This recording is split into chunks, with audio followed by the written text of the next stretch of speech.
Chapter 14. Farewell to England. Early on the morning of Thursday, October 14th, 1735, Charles and John approached Gravesend, England, where they were to embark for America. The coach horses trotted alongside the Thames River, went up and then down Windmill Hill, and through irregular and narrow streets to the harbor. Charles felt almost numb with the dread of leaving all that was familiar to him behind. John had to prod him to get out of the coach when it reached the end of the line. "Take a last look at Mother England," John said, almost jovially. "Who knows when or if we'll ever see her again?" Almost like a puppet being jerked by strings, Charles did as John suggested. He saw the many boats that tugged at their moorings, the East Indiamen with their cargoes of silks and spices, the ships of the line, their guns gleaming in the sunshine, little fishing sloops, even barges flying the king's pennant, ready to take visiting royalty by the water route to London. He smelled the salt air, mixed with the odors of tar and rope, of coffee and cinnamon. He heard the sailors shouting to one another, and the fish girls offering oysters, hay, and cockles, fresh as the day itself.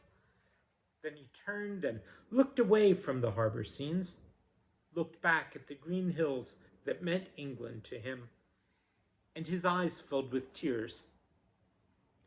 Someone clapped him on the shoulder. "Well met," a familiar voice cried. Blinking rapidly, Charles looked up. Through a mist he saw Benjamin Ingham, one of the Holy Club members he had loved the best. "Benjamin," he cried, "how does it happen that you're here?" "What?" said Ingham. "Didn't John tell you? I'm going to America with you." Charles clasped his friend's shoulders strongly with both hands. "I'm so glad, so glad." "'Twill be like old times," Benjamin Ingham said. "Not quite," said John, coming up in time to hear Ingham's last remark. He waved toward the Simmons, the wooden sailing ship that was to be their residence for many months. "Instead of the whole city of Oxford, we'll have only that. She has a displacement of only 220 tons, and a company of 124 souls to carry. Of course," he added, rubbing his palms together, "we should find it easy to carry the gospel to them. There's only one main cabin, and all of us will share it." Charles and Benjamin exchanged glances, and Charles felt fortunate to have this dear friend along to share his new life. The other passengers were English, except for 26 Moravian exiles from Austria.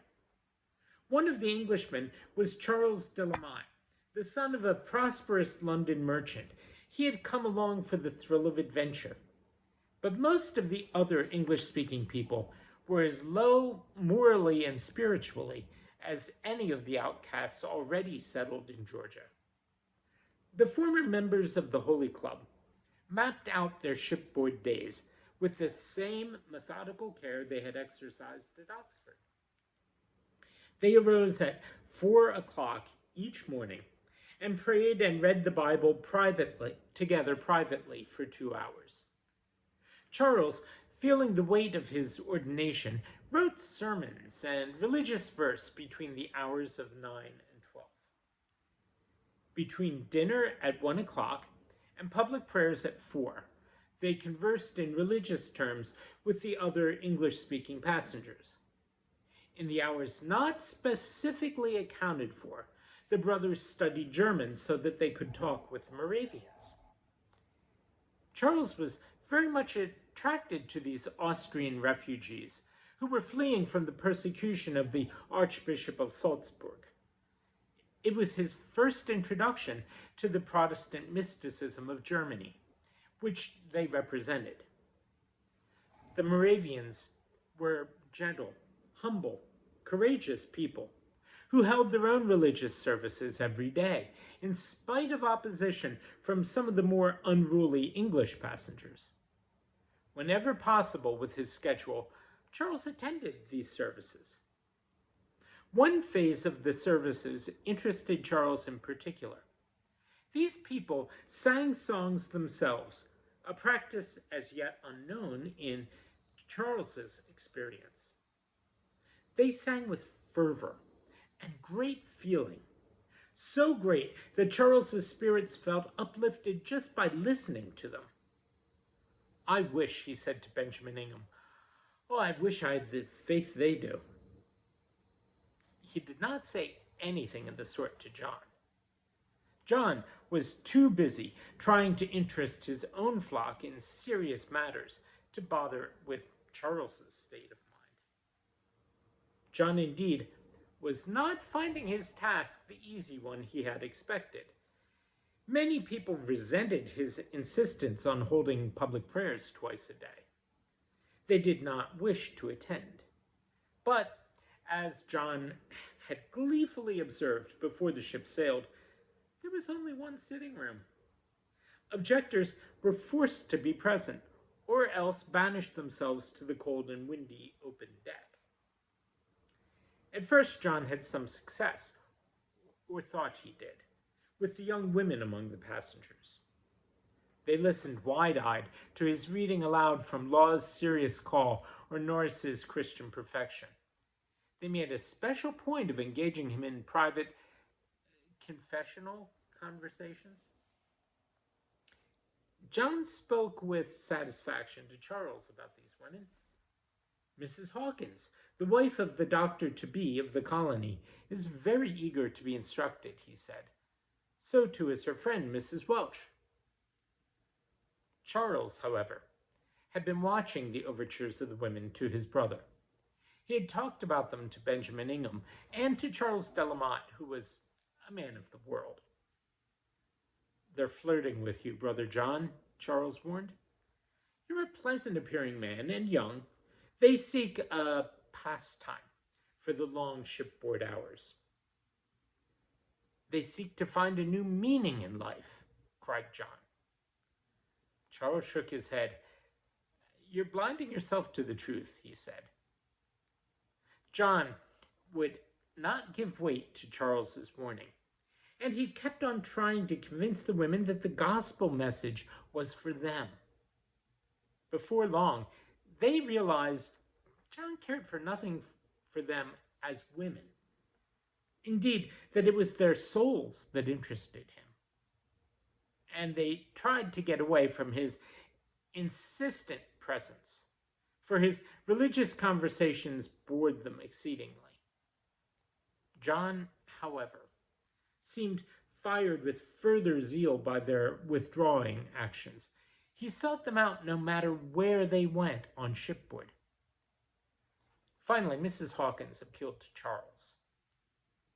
"Mr. Wesley," she said, "tell your fanatical brother to leave us alone.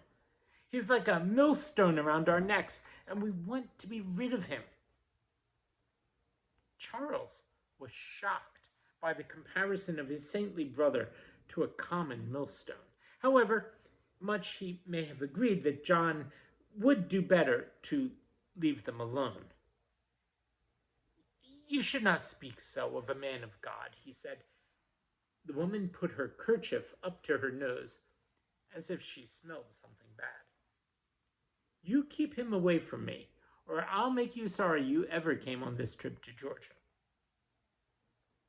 Later, Charles noticed that both young women started to dog James Oglethorpe's footsteps instead of John's. The governor treated them kindly, even familiarly. John saw him kiss Mrs. Hawkins one time and heard her flirtatious response, "Oh, la, Mr. Oglethorpe, whatever would my husband say?" No matter how open the women were in their pursuit of other men, John Wesley still believed he could convert them. Nothing Charles could say would convince him otherwise. In this uneasy fashion, months passed on board the Simmons. All through October, November, and December of 1735, wind and weather cooperated, and the ship proceeded steadily toward the New World. Then, one night in January, Charles awoke to something that sounded like cannon shots. Pirates was his first thought. He leaped from his berth and started to dress. The ship lurched and he lost his balance.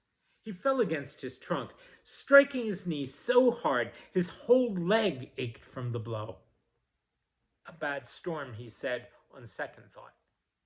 The ship was alternately pitching and rolling now, and Charles could hear the slap, slap of the great waves against the ship's side. He tried to make his way topside, but the going was very hard.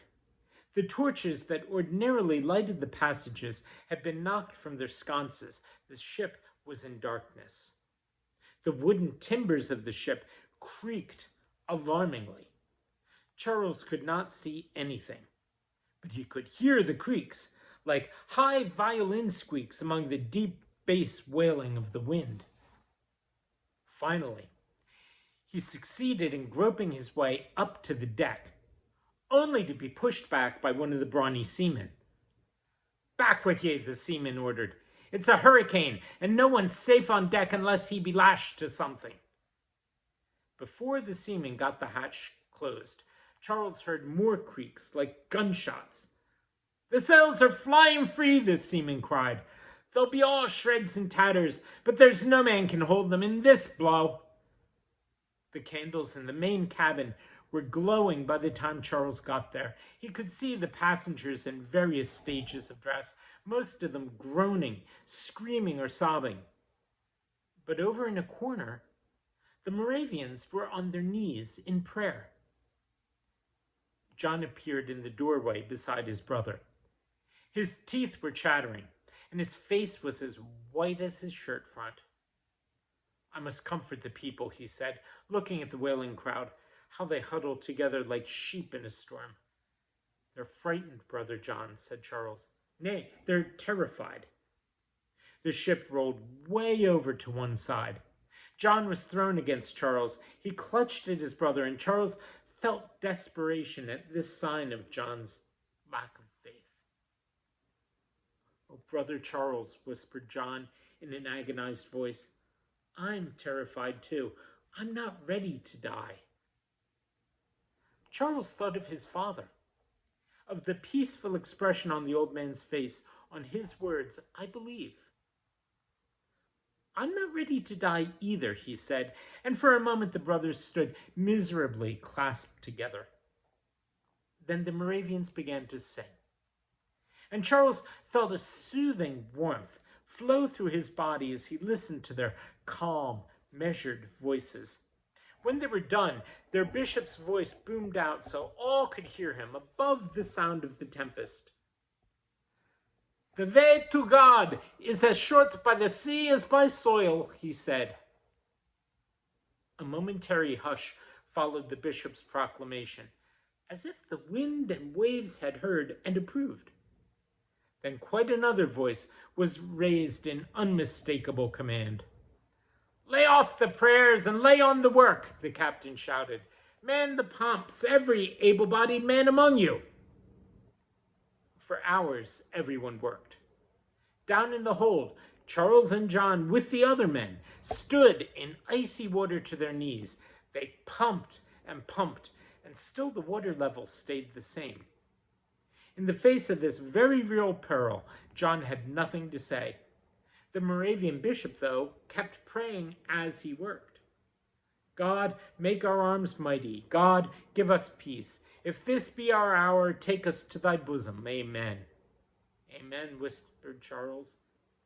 He remembered his mother taking him to task for saying amen automatically. It means, she had said, that you have listened and approve of what has been said. Oh, he did approve of the bishop's words, with every ounce of his being.